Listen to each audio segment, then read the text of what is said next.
ဒီနေ့တော့ရှေ့ပိုင်းကားတောင်တန်းတွေခြေခွဲဆရာနဲ့တော်လန်ရေးဇလန်တို့ဖုတ်ကိုဖျော်ပြချင်ပါတယ်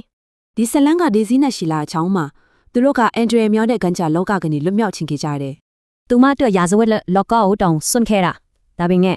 အခြေအနေကအဲ့လောက်မလွယ်ခဲ့ဘူး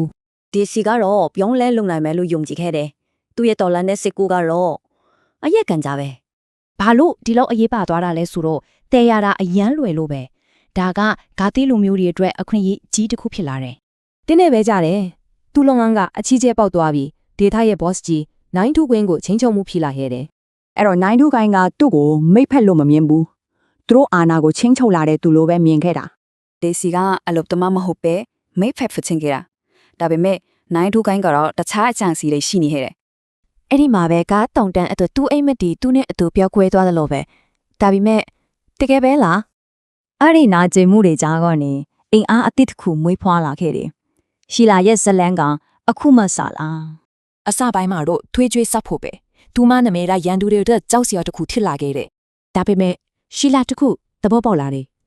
ရန်သူတွေကိုတက်နေလို့အနာခက်ကိုတိဆောက်နိုင်မှာမဟုတ်ဘူးမစ်ရှင်အစ်စ်လိုလာပြီ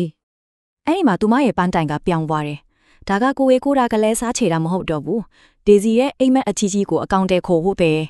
သူမလူတွေကိုစီယုံလာတဲ့မျိုးဆက်ပေါင်းများစွာသူတို့ကိုချီနှောင်ထားတဲ့အစစ်ခန်းကြားကိုဆွတ်လွတ်ဖို့ပေါ့ သူမကသူတို့လူတွေကိုရွေးချယ်ခိုင်းတယ်ရာဇဝတ်ကောင်တဲ့လက်အောက်မှာစက်နေမလားအနာဂတ်တော့တိုက်မလား ညှိုးဆက်တင်တဲ့ချီပြီးဒါသူတို့ရဲ့ဘဝပဲ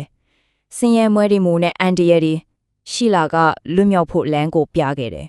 နောက်ဆုံးတော့သူတို့ကရှီလာရဲ့အမြင်ကိုရွေးချယ်ခဲ့ကြတယ်အလုံးမလုံးပဲနေချင်းဖြင့်နိုင်တူကိုင်းကိုအထိနာစေခဲ့တယ် သူမရဲ့ခရီးကိုစဉ်းစားကြည့်ပါတားကောင်ဘဝကနေလူသက်သမားနောက်တော့သူမလူမျိုးအတွက်တန်တားရီတယောက်ထိလာခဲ့တယ်